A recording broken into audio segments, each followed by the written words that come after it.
欢迎收看6小时的财经快讯。第一条是，为应对欧盟对中国电动汽车征收关税，中国商务部宣布对欧盟猪肉进口展开反倾销调查，该调查可能持续1年，并可延长6个月。接下来这条，人工智能导航技术可为全球商船每年减少4700万吨碳排放，降低近距离接触遇险目标，如船舶、浮标和海洋生物的机动和航线偏离需求。下面这条，壳牌将从淡马锡收购新加坡的液化天然气公司 Pavilion Energy， 加强其在液化天然气的领先地位。该交易的财务细节未公开，将有助于壳牌实现到2030年将其 LNG 业务扩大20%至30%的目标。让我们关注，澳大利亚央行周二讨论了加息问题，但决定维持12年来的高利率，以在持续的通胀和经济疲软之间取得平衡。央行保留下次加息的可能性，市场预计12月降息的可能性从一半降至1/4。接下来，受大型美国科技公司推动，欧洲股市跟随亚洲股市走高，带动华尔街再创新高。下面这条，南非各政党组成联盟政府后，将就内阁职位展开角逐，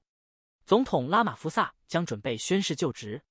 非洲人国民大会计划与最大对手民主联盟协商分摊关键职位，结构改革的进展受投资者密切关注。下面这条，泰国参议院通过同性婚姻法案，使泰国成为东南亚第一个保障婚姻平等的国家。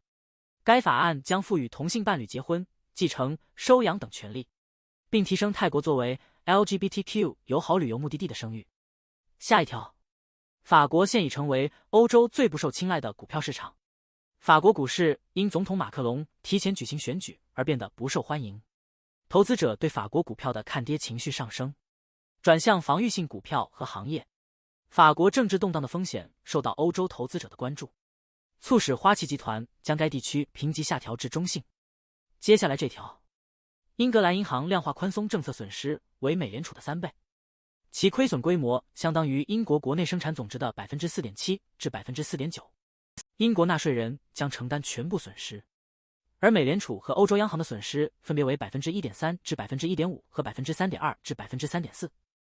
英国保守党领导人指责量化宽松政策已成为政治问题，改革英国党则承诺干预英格兰银行以挽回损失。接下来，华尔街策略师持续看好标普500指数，预计其将在人工智能革命的推动下，于今年年底前上涨至6000点。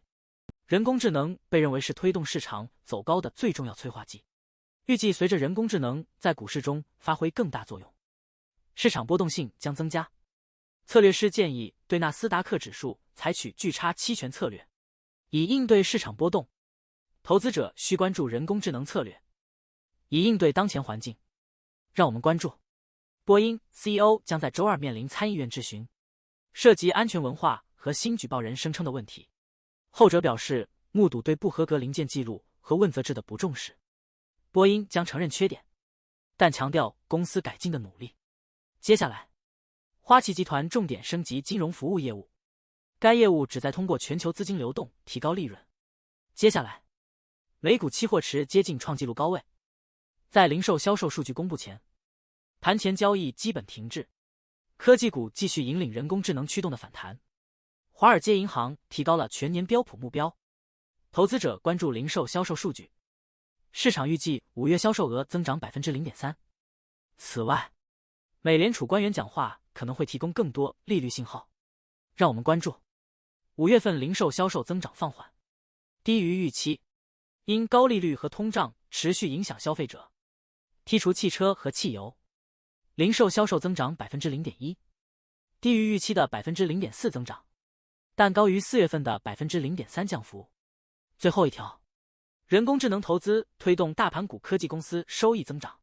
提振华尔街对标普500指数的预期。分析师上调标普500指数目标，因大型科技股表现超出预期，市场集中度引起担忧，但策略师认为这不应阻止投资者。以上是过去6小时的财经快讯，